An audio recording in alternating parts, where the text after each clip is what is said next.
บายดีสบายดีและสวัสดีจ้าพี่น้องสบายดีFC ทุกคนจ้ายินดีต้อนรับเข้าสู่ช่องเจดีซาวลาวจ้าพี่น้องนี่ก็บ่มีหยังหลายนี่เฮาก็อยู่กับเจ้าตัวน้อยน้องวิวตาจ้าพี่น้องก่อมเพิ่นนอนอยู่เนาะแต่ว่าเพิ่นยังบ่ยอมนอนแล้วจ้าพี่น้องหลังจากไปบุญมาอันกะมาเฮือนนะพี่น้องฝนกระตกจ้าคิดฮอดแม่อยู่ทางงานบุญจ่อยๆเลยเดี๋ยวเขาสิพาพี่น้องออกไปเบิ่งนะพี่น้องคือแบบตกแห้งอะไรพอสักแค่นั้นเพิ่นก็ได้ตัดเข่านะพี่น้องตัดเข่าเลยพ้นผ่านมาตกห้ามเฮาว่าสิได้ไปหมัดเข่ายังคะพี่น้องบาวิกก็พอค่ะแต่พ้นผ่านมาตกห้ามจะพี่น้องเอ้ยแล้วดูเก็บเกี่ยวเข่าพ้นตกห้ามนี่เศร้าหน้าคือเฮานี่อุกใจขนาดเลยนะพี่น้องเพราะว่าเข่าก็แบบเฮาตากแดดยังเตรียมพร้อมสีหมัดแล้วก็เก็บเลยนะพี่น้องมาโฮมเตรียมสีค่ะนะแต่เนี่ยพ้นผ่านมาตกเดี๋ยวเขาสิพาออกไปเบิ่งน้องพี่น้องแบบโคตรแห้งเลยรถล่มเด้อรถล่มเด้อพ้นตกที่ไปใช้นั่นพ้นตกที่ไปใช้อย่าออกไปโดนละนั่น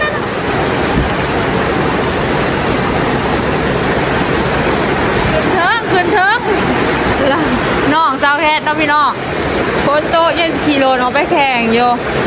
อ๋อโถแห้งกระดอกกระเดี่ยพ้นกระทั้งฟ้าอีกเดี๋ยวอัดประตูของน้องทางสิพาไปเบิ่งทางหน้าบ้านอ๋อโถพี่น้องพ้นผ่านมาโต๊ะทำบุญแข่งเฮือโอ้ยเนาะพระเจ้าก็แข่งเฮือน่ะยังบ่ทันแล้วดอกพี่น้อง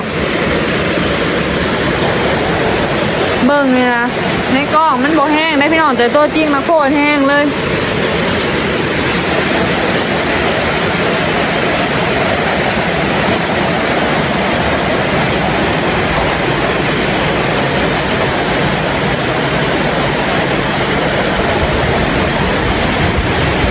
ทั้งฝนทั้งลมโอ้ขินหอดถูกคล้ายเขื่อนเด้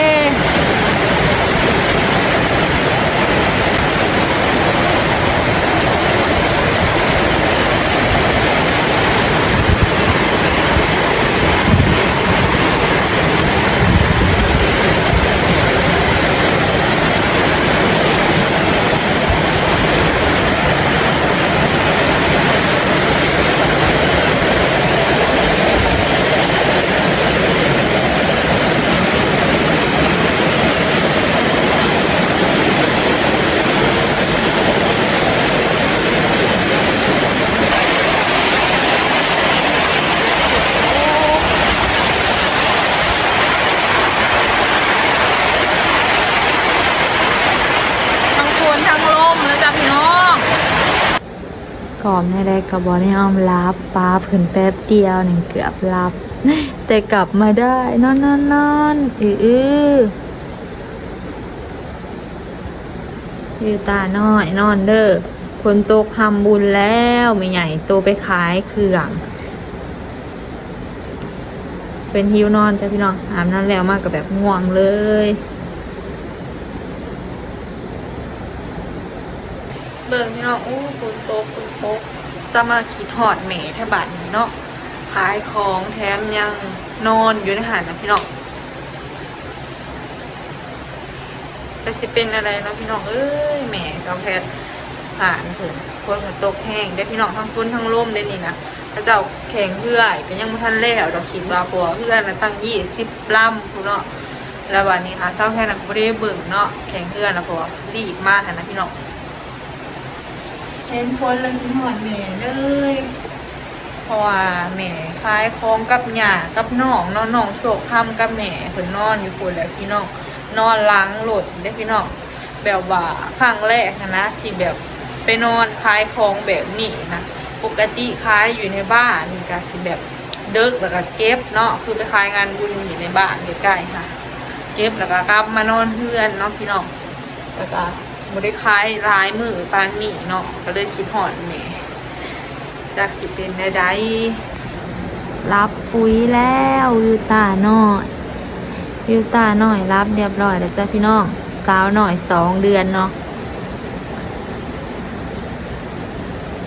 สาวหน่อย2 เดือนนอน แต่ว่าก็นอนดีได้พี่น้องเพิ่นบ่ค่อยแอบเศร้าแค่ดอกก็คือเนาะพอไปตัดเขาเมื่อเสาร์นี่พี่น้องกับวานนี่ค่ะเขานะเขาตัดเรียบร้อยแล้วเตรียมสีเก็บเนาะพี่น้องเตรียมสีบานเจียงค่ะเนี่ยค่ะว่าฝนมาตกค่ำโอ้ปวดหัวเลยตอนนี้แถมแม่ก็ไปขายของแถมกับฝนตกค่ำอยู่เพื่อนใจอยากหูอยากค่ะเรื่องกินหอดแม่จะพี่น้องค่ะแต่ว่าเขาก็ไปบ่ได้เนาะเพราะว่าบ่มีคนเบิ่งน้องวิวตาพอบาวิ่งออกไปขอกมูคุณเอาไปหน้าเป็นอย่างจะพี่น้องตอนแรกว่าสีได้เก็บเขาผู้เขาถัดว่าประตูคำสับเนาะหน้าปีนี้ค่ะพี่น้องซาแพนกับบริดามเลยเนาะทั้งบริดามบริเกี่ยวแล้วก็งดไปสีขาวพี่น้องเพราะว่าทุกปีซาแพนจะได้ไปสีขาวกับซาวนิกส่วนซาวนิกเพิ่นก็ยากคือกันเนาะพี่น้องเพิ่นยากเนาะใบฟ้าแล้วก็บ่มีคนอยู่เกี่ยวขาวน้ำแม่เนาะก็เลยงดสีขาวคือทุกปีพี่น้องเอ้ยถ่าย FC ที่เคยติดตามซาแพนกับพี่หูเนาะว่าซาแพนไปสีขาวไปปั่นขาวค่ะพี่น้องซาแพนแบบบริไปปีนี้ก็ขีดเดียวเจาะเนาะเพราะว่าเคยไปเลยพี่น้อง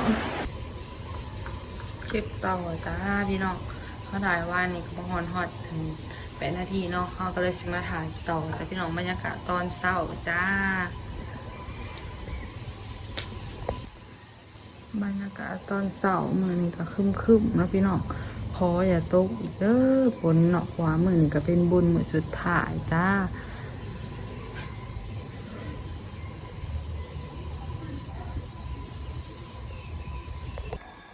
แต่มาเช้านี่เขาก็สิมาดังไฟเตรียมจุดไฟนะพี่น้องไฟก็ติดแล้วเขาสิมาอันนั้นมาอุ่นข้าวจ้าอุ่นข้าวเนาะอุ่นข้าวห้องข้าวนี้เนาะมันกินบ่เบิดทันนะเดี๋ยวเขาก็ต้องได้อุ่นเนาะ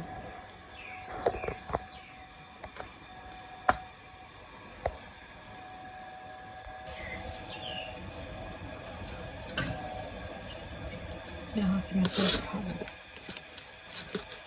ข้าวเหนียวข้าวเย็นเนาะข้าวบ้านชาวเพชรอุ่นข้าวเย็นอุ่นข้าว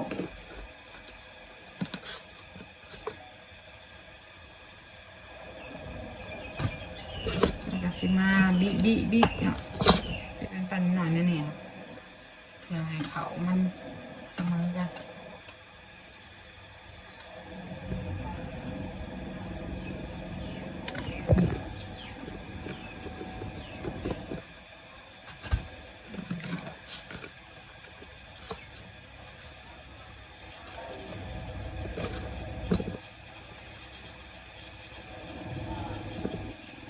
แบบนี้นะพี่น้องบีออกน้อยค่ะนี่ก็คือการอุ่นข้าวเนาะข้าวที่เขากินโบเบิร์ดนะคราวนี้เวลาเขาหนึ่งแบบมันจะข่างหรือแบบมีเขาอยู่กันหลายคนนะพี่น้อง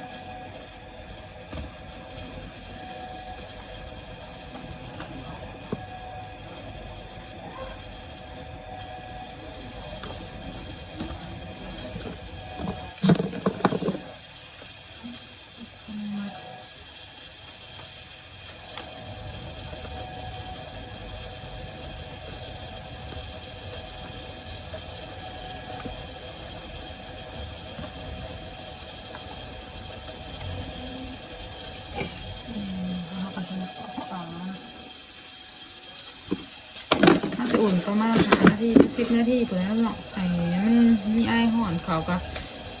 ห่อนเนาะกินแสบคือเก่าจ้า